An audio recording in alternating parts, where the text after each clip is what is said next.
नमस्कार दोस्तों। News time morning में आपका बहुत बहुत स्वागत है। बात करेंगे जीएसटी के फॉल्सहुड की।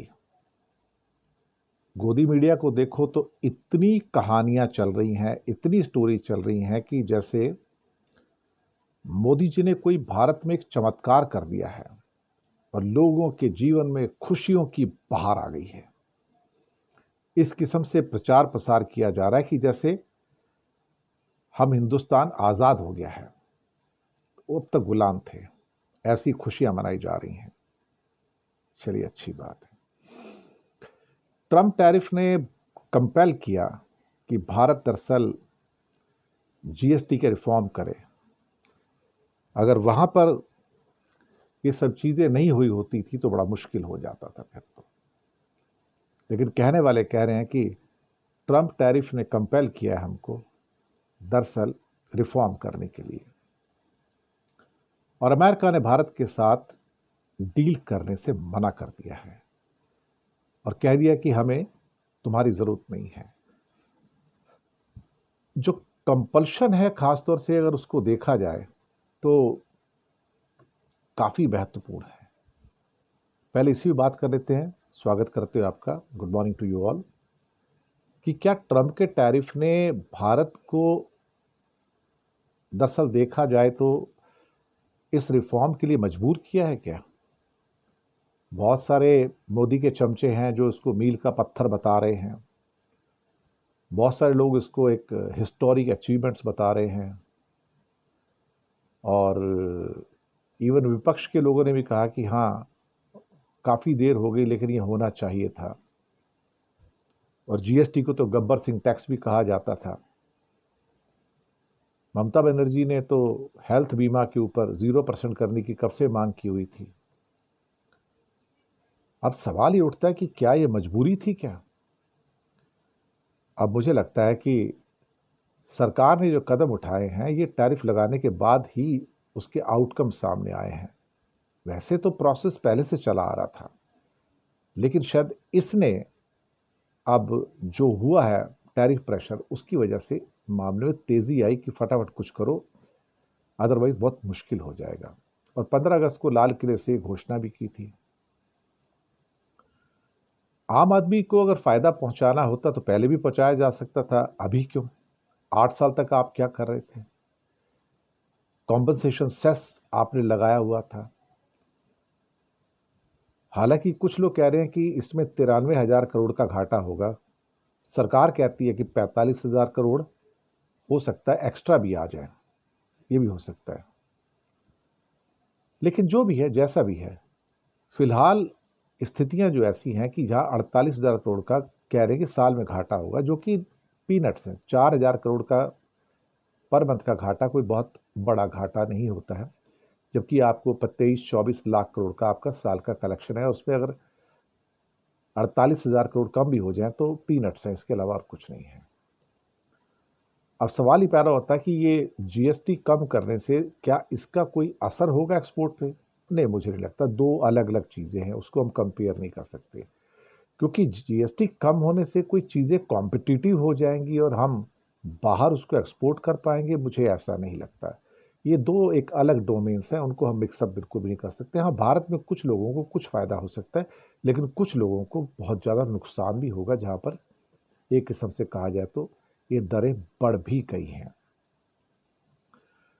अब जो असंगठित क्षेत्र है, अनऑर्गेनाइज सेक्टर है, वहाँ पर हो सकता है कि चीज़ें थोड़ी सी और डिफ़िकल्ट हो जाए यहाँ पर। लेकिन हमें इंतज़ार करना होगा। हमें इंतज़ार करना होगा थोड़ा कि भाई अल्टीमेटली इसका एंड रिज़ल्ट क्या होगा। क्योंकि हम बहुत बार स्कीम्स बनाते हैं, सब कुछ करते हैं, लेकिन हमें ये नहीं पता होता कि ये हमको वो फल देगा जो हमें जिसकी अपेक्षा थी। ये सारी चीज़ें इंपॉर्टेंट हैं। तो जीएसटी का एक फॉल्सहुड तो आया है, बहुत सारी चीज़ों के दाम तो कम हुए हैं, लेकिन जो सिन गुड्स हैं, लग्जरी गुड्स हैं, जिसके लिए 40% का एक नया पूरा का पूरा एक नया स्लैब घोषित किया गया। इवन विलासिता वाले उसको गुड्स कहते हैं, लग्जरी के, विलासिता के, अगर आप उसके अंदर एक कोका कोला को भी डाल देंगे तो कौन सी विलासिता है, एपी फिज डाल देंगे तो कौन सी विलासिता है। ये मैं बोल रहा हूँ, नींबू पुदीना ड्रिंक है, उसको डाल दोगे तो कौन सा ये विलासिता भाई। क्या कोका कोला पीना कोई लग्जरी है, विलासिता? क्या हर आदमी पीता है, गरीब से गरीब भी पीता है, अमीर से अमीर भी पीता है। तो सरकार को टैक्स चाहिए, उसको पता कि ये सॉफ्ट ड्रिंक बहुत बिकते हैं, तो इसको 40% पे ले जाओ और उसमें से पैसे कमाओ। तो कहीं ना कहीं वो लॉप साइडेड चीज़ें हैं जिसके द्वारा सरकार ये साबित करना चाहती है कि ये नुकसान देगा, लेकिन ये नुकसान लोगों की जेब से पैसा निकाल के सरकार अपनी पॉकेट भर रही है। क्योंकि सॉफ्ट ड्रिंक किसी दुनिया में कहीं भी कोई लग्जरी नहीं माना जाता है, विलासिता की वस्तु नहीं माना जाता है, कोई राजशाही वस्तु नहीं माना जाता है ये। तो जो फॉल्सहुड है ये निकल के आई है। कोयले के ऊपर 5% के ऊपर 18% की ड्यूटी कर दी गई। उसी कोयले से सीमेंट बनता है, उसी कोयले से थर्मल पावर आपकी बनती है, तो बिजली बननी महंगी हो जाएगी और सीमेंट बनना महंगा हो जाएगा। तो जो बेनिफिट पास ऑन किए जा रहे हैं वो बेनिफिट पास ऑन नहीं हो पाएंगे, मार्जिनल पास ऑन होंगे, क्योंकि जब आपकी कॉस्ट बढ़ जाएगी तब आप क्या करोगे। इसके अलावा कई और चीज़ें हैं जिनको 40% में डाल दिया गया, जैसे कि महंगी गाड़ियां सब 40% पे, और पता नहीं अब लग्जरी में अब इनका क्या क्या निशाना है लग्जरी में, ये पता नहीं है कि किसको लग्जरी कहेंगे। जो सरकार एक कोका कोला को भी लग्जरी कह सकती है, भगवान जाने कौन कौन सी आइटम्स हैं जिसको लग्जरी के नाम पे 40% पे डालेंगे। अभी तो लिस्ट आएगी तो पता लगेगा ना कि आपने लग्जरी में डाला किसको है। मुझे लगता है और 2-3 दिन के अंदर ही क्लैरिफिकेशन आ जाएगा कि जंक फूड को डालने की बात हो रही है उसमें। तो जंक फूड में तो बर्गर भी आते हैं, जलेबी भी आती है, पैटीज भी आती है, ऐसी बात नहीं है। जंक फूड के अंदर तो गुलाब जामुन भी आता है, इसके साथ में आपका वड़ा पाव भी आ जाता है, साथ में क्या नूडल्स भी आ जाते हैं, सारे जंक फूड हैं। तो उन सब के ऊपर क्या 40% का टैक्स लगेगा? या फिर KFC या मैकडोनल्ड जो कि बर्गर बेचते हैं, या फिर आलू टिक्की जो हल्दीराम बेचता है, तो ये क्या जंक फूड में आएगा क्या? समोसा क्या जंक फूड में आएगा क्या?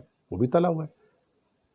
तो इस डेफिनेशन को लाना पहले बहुत ज़रूरी है कि किसको आप जंक फूड मानते हैं। लेकिन हाँ, बहुत सारी चीज़ें कॉमन जो लोगों की है खाने पीने की, वो जंक फूड में लाने की बातें हो रही हैं। इसके बाद एक खबर यह है कि अमेरिका ने भारत के साथ डील करने से मना कर दिया है। ट्रम्प तो बहुत गुस्से में है। और हुआ क्या है कि मार्को रूबियो, वाशिंगटन पोस्ट की खबर है, मार्को रूबियो और साथ में एक जेमिसन ग्रीर नाम के व्यक्ति हैं, मुझे नहीं मालूम वो कौन है एक्चुअली, ये गए थे इंडिया का प्रपोजल लेके कि बातचीत कर लीजिए, हम बहुत सारी चीज़ों पे टैक्स कम करने को तैयार हैं, ज़ीरो पे लाने को तैयार हैं। लेकिन ट्रंप ने उन्हें भगा दिया, कह दिया तुम ये प्रपोजल ले जाओ, कूड़े की टोकरी फेंक दो, हमें ज़रूरत नहीं है इसकी। ये चीज़ें हुई हैं एक्चुअली। तो ट्रंप का गुस्सा भी है, ट्रंप की नफरत भी है। तो बहुत सारी चीज़ें जो निकल के आ रही हैं वो परेशान करने वाली हैं कि ट्रंप है कि मानता नहीं। ट्रंप का गुस्सा जो है ना बहुत ज़्यादा हो चुका है, एक नफरत की हद तक आ चुका है, और वो अभी ऐसा लगता है कि जैसे इंडिया को मार ही डालेगा। ये दिक्कत है। तो इसी के साथ आपसे आगे लेंगे, शुक्रिया अदा करेंगे कि आप हमारे साथ आए हैं, और चैनल को सब्सक्राइब कीजिएगा, हो सके तो छोटी छोटी आर्थिक मदद भी कीजिएगा। नीचे हमने UPI नंबर और बैंक अकाउंट नंबर भी दिए हैं, किसी एक को चुनकर छोटी सी मदद करेंगे तो अच्छी पत्रकारिता को बचाने में आप हमारे साथी भी बनेंगे। धन्यवाद आपका।